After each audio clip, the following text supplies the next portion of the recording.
This is part 3 of a video series aimed at helping you operate the Profoto B1 Studio Strobe. In this video, I will address high-speed sync with the Profoto B1. In this part 3, I'm going to address questions like, what can I do with high-speed sync? What camera and B1 settings should I use for high-speed sync? If you're not already a subscriber, please subscribe to this channel. You can click on the subscribe button in the lower right of the screen and it will take you to the subscription process. A bit of explanation is probably appropriate. I assume that many viewers will be starting, as I did, as a single shooter with a decent camera, a strobe, a softbox, and a desire to learn. I choose to shoot, as many beginners do, with no model. I'm not teaching portraiture in this video. My goal is to give the viewer an explanation and demonstration of high-speed sync. You should be able to understand and use high-speed sync by the end of this video. After that, you should gather your gear and experiment. Speaking of gear, I'm using one DSLR on a tripod, one Profoto B1 with an air remote, and a Profoto softbox. I captured the stills using a tether cable and Capture One software. In this video, you'll see that I use Nikon cameras. Don't get hung up about camera manufacturer or model. Profoto currently supports Nikon, Canon, Sony, and Fuji. If you have one of those, you'll be good to go. The methodology herein applies to all 4 camera manufacturers with small changes in the settings. Please read your manual. There's a lot of valuable information there. Let's review some flash fundamentals that must be understood. The selection of ISO, aperture, and shutter speed control a photograph. There's no news there. Everybody should know that. But let's break that fundamental down a little bit. ISO affects the capture of the ambient light and the strobe power. Aperture affects the depth of field, the capture of the ambient light, and the strobe power. Shutter speed only affects the capture of the ambient light. Look at the text on the screen and be sure you understand how ISO, shutter speed, and aperture affect both the strobe power and the capture of ambient light. Let's start with a simple example of a subject that's backlit by bright sunlight. I'm going to aim the camera spot meter at the face of the subject and take a photo. The settings overlaid here are a result of using aperture priority at f8 and ISO 100. The camera selected a 1/100th second shutter speed. The Profoto B1 is off. Let's take a shot. As the subject is heavily backlit, the subject's face is reasonably exposed, but the background is too bright. Color and detail have been lost in the background. Now, I'm aiming the camera spot meter at the sky. Aperture priority in the camera chose 1/1000th of a second for the exposure. If you count from 1/100th to 1/1000th, there are more than 4 stops of difference between the sky and our subject. That's fairly heavy backlighting. You can see the settings here. The settings now are locked using manual mode on the camera. I recompose and take a shot. Here's the resulting photo. As you probably expected, the sky is now reasonably exposed, but the subject is too dark. Let's add a flash. Here's a Profoto B1 on a C-stand with a 1.3 by 2 softbox. This should provide reasonable coverage for the top half of the subject.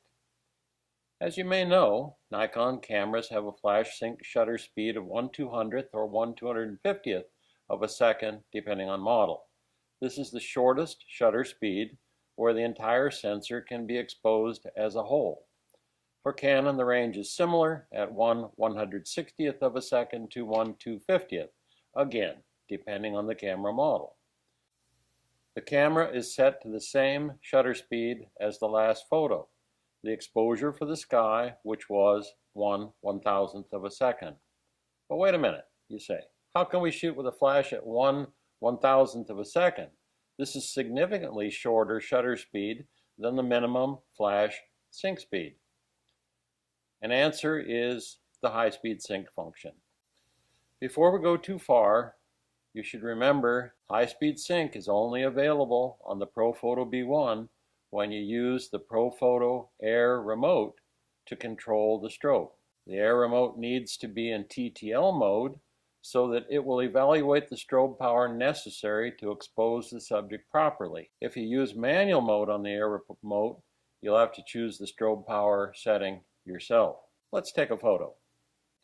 I now have a photo with the subject and the background reasonably well exposed. A little bit of retouch would result in a decent photo.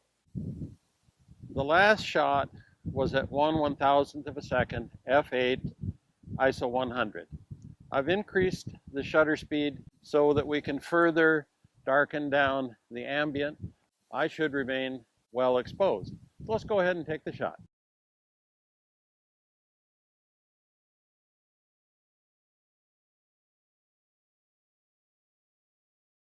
I'm teaching high-speed sync here, not portraiture.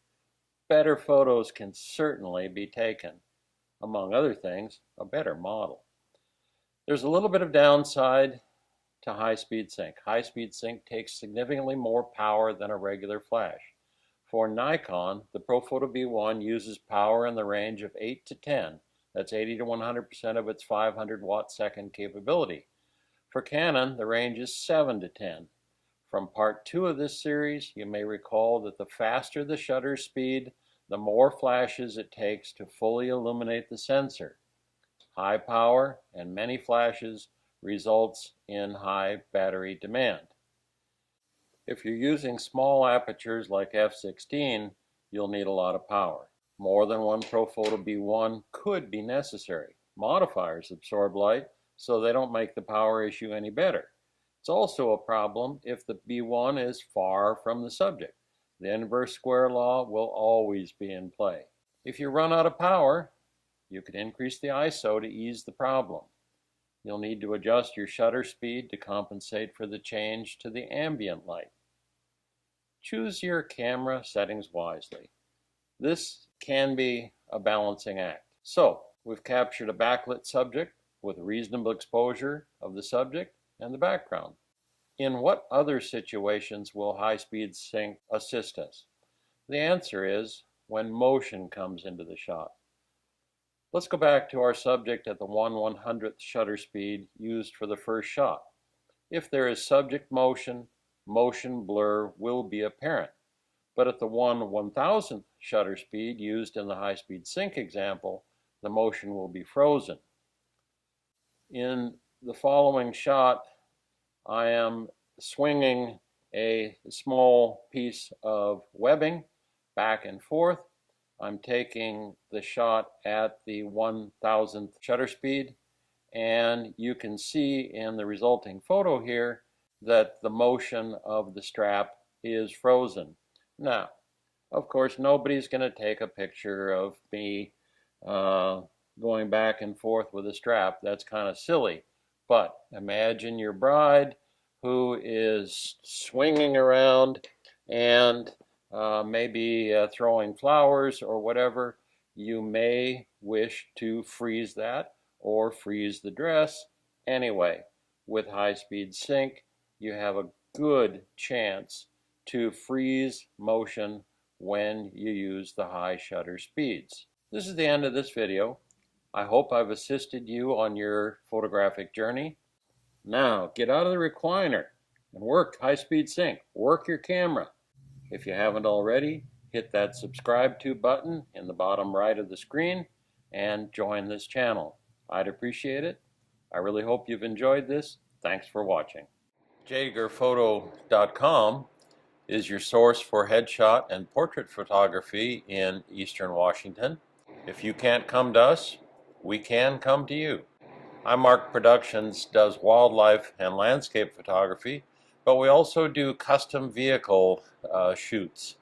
If you have a car, motorcycle, or airplane that you want a custom photograph of, give us a contact through imarkproductions.com.